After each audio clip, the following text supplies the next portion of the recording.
Hello Sagittarius! Welcome dito sa aking channel, Kapalaran 888 Sagittarius. Alamin natin kung anong messages, vibration, gabay para sa lahat ng Sagittarius friends natin na nanonood sa araw na ito. Ito yung weekly tarot guys, simula March 18 hanggang 24, 2024. So, Sagittarius, wow!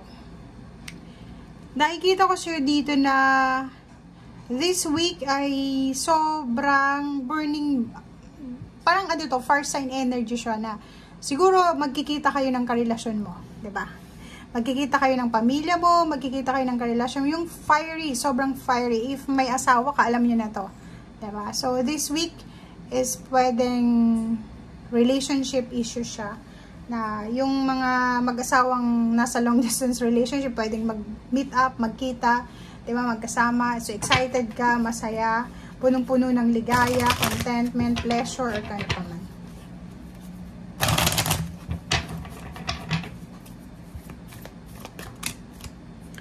Okay, Sagittarius. Ooh, fulfillment of wishes. Wow, ang galing na ito, guys. Sagittarius. Ang ganda talaga ng baraha mo. Diba? Sagittarius, comment down below. Paki-comment sa comment section. May celebration na magaganap sa linggong ito. Okay, it's either birthday celebration ng asawa mo, kung ang asawa mo is Pisces, or pwedeng anak mo, magulang, kamag-anak, or kung sino man. So, sobrang masaya. Masaya, celebratory eh. Rejoice and celebration. So, may isi-celebrate kayo sa linggong ito.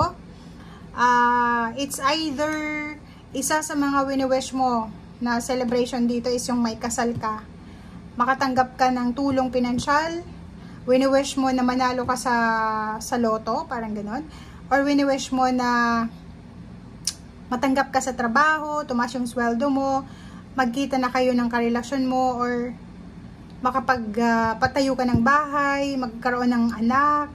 Yung lahat ng wishes mo dito, pwedeng isa sa mga wini-wish mo ang posibleng dumating or ma-fulfill sa linggong ito.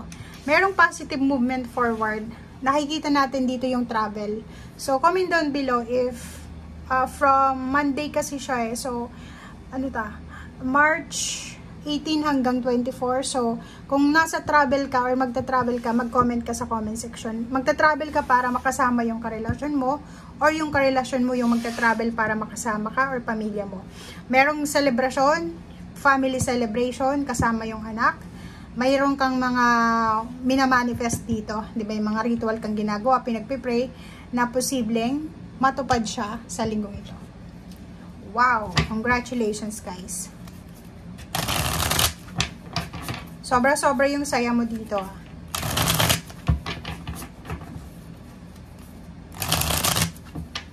Oops, sorry.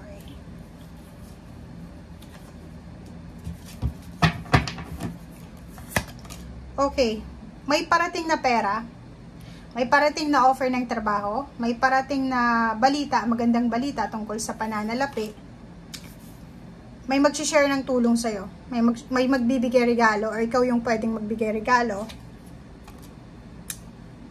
Isang matagal mo nang hinihintay na tulong or pera, padala, ang posibleng matatanggap mo sa linggong ito. Travel. So, 1, 2, 3. So, tatlong baraha dito ang nagsasabi na posibleng may travel kang gagawin. So, maglalakbay ka, pwedeng lilipat ka ng bahay or lilipat ka ng trabaho. Nakakaloka yung baraha mo. Paulit-ulit inuulit lang. Kung ano itong dito, inuulit niya dito sa baba. Tingnan mo. Etong Princess of this, fulfillment of wishes to eh, money. Etong Six of this, ganun din. Fulfillment of wishes and positive movement forward. Ang 3 of Wands na to, ito yung pagmamanifest mo, pinagpipray mo. Diba? Ang tagal mo nang nagpipray. And 8 of Cups, ito siyang positive movement forward. And foundation and achievements. 3 of Cups, celebration. So, inuulit lang ng baraha mo. Nakakaloka. And new beginning. So, yun. Ang ganda ng baraha, guys. May mga Sagittarius dito na posibleng babae ka, nagwi-wish ka na sana mabuntis ka.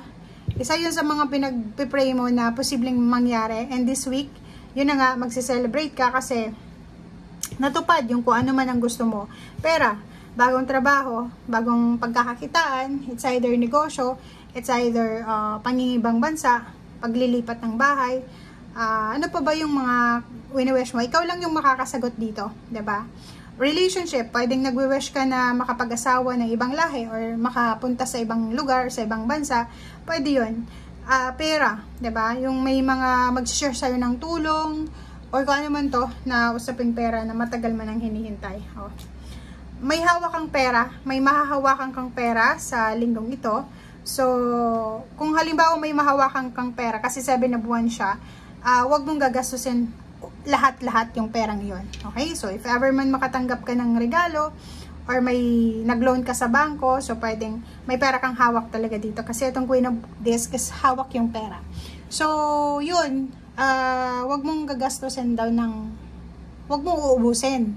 'Di ba? If may occasion dito, wag mong uubusin yung pera para sa okasyon. Magtira ka para bukas. Hermit, ang galing na to, guys. So, kung ikaw ay naghahanap ng trabaho, sa linggong ito, maraming posibilidad, maraming oportunidad na makakakuha ka ng trabaho. Okay, King of Wands, ang kailangan mo lang is maging masipag. Okay? So, if ever man searching for a job ka, or naghahanap ka ng pwedeng pagkakitaan, yun na nga, ang sabi sa'yo ng baraha, huwag kang titigil sa paghahanap ng trabaho. Halimbawa, nag-inquire ka ng mga job posting or kung ano pa man, sinasabi ng baraha dito na huwag tayong mapapagod, okay? Huwag tayong mapapagod, and at the same time, King of Wands, maging masipag tayo sa paghahanap ng trabaho, or if in a relationship ka, may mga issues kayo sa relationship, trabahuin mo daw yung relationship mo, hanapin mo yung liwanag. O, diba? So, yun. Malaking halagang pera to, guys. Sagittarius, paki-comment sa comment section. Saan ba to galing? Kasi kung makikita mo dito, pwedeng galing siya sa trabaho, sa sweldo, pwedeng sa bangko, pwedeng dito sa may mag-share sa'yo ng blessings, may magbebenta ng bahay, or pwedeng may mag-abroad, mayroon ditong lottery, pwedeng panalo sa loto, may bibentang bahay, lupa, ari-arian, or kano pa man. Napakaraming sources ng pera ito. Yung iba din sa inyo dito is if kapapasok nyo lang sa bagong trabaho nyo or kasisimula mo pa lang sa bagong trabaho, kailangan maging masipag, sobrang sipag ang kailangan mo. And yun, wag tayong, maging matipid tayo. Maging matipid, mag-ipon ka ng pera, hawakan mo ng maayos yung pera mo. Kasi tingnan mo dito, kung ano man itong perang hawak mo, proteksyonan mo daw. Okay? So kung may trabaho ka man sa ngayon, protect your job, protect your belongings. Kung magta-travel ka na may dala-dala kang pera or ano pa man. Thank you guys. Bye!